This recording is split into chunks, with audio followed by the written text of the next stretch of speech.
မင်္ဂလာပါရှင်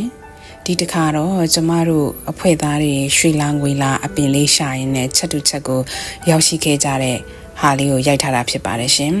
ကျမတို့ချက်တူချက်ကိုသွားတဲ့အခါမှာကားပါကင်ကကြတော့ Miss Mall မှာကားပါကင်ရတာဖြစ်ပါတယ်ရှင် Miss Mall ဆိုတာGG Mall မရောက်ခင်မှာ Miss Mall ဆိုတာရှိပါတယ် Miss Mall မှာကားပါကင်ရတာဖြစ်ပါတယ်ရှင်ဒါ Miss Mall မှာဆိုလို့ရှိရင်အယုတ်တွေ souvenir အဓိကတော့ souvenir shop လေးတွေများတာဖြစ်ပါတယ်အရန်ဝယ်စရာတွေများပါတယ်ကျမတို့အဓိကကြတော့အခုလာခဲ့ချတာကရွှေလာငွေလာအပင်လေးဝယ်ဖို့လာခဲ့ကြတာဆိုတော့ကျမတို့ဒီ Miss Mall ထဲမှာလဲပတ်ဖို့မဟုတ်ဘဲနဲ့ဒီချက်တူချက်အပင်ရောင်းတဲ့အတန်းမှာကြည့်ဖို့အတွက်ကျမတို့လာခဲ့ကြတာပါဒါကတော့ချက်တူချက်ဒီအပင်လေးတွေရောင်းတဲ့နေရာပေါ့နော်အပင်လေးတွေကတော်တော်ဆုံဆုံလင်းလင်းကိုရှိတာတွေ့ရပါတယ်ကျမတို့ဒီရွက်လာဆိုလို့ရှိရင်လည်းရွက်လာအမျိုးမျိုးပေါ့နော်အခုဒါလေးကနနက်ပင်တေးသေးလေးနနက်တေးသေးလေးတွေပွင့်တဲ့အပင်လေးတွေဒါလေးတွေဆိုလို့ရှိရင်ရွက်လာအပင်လေးတွေအရန်လာတယ်ကျမတို့လိုအပင်ကြိုက်တဲ့လူတွေကတော့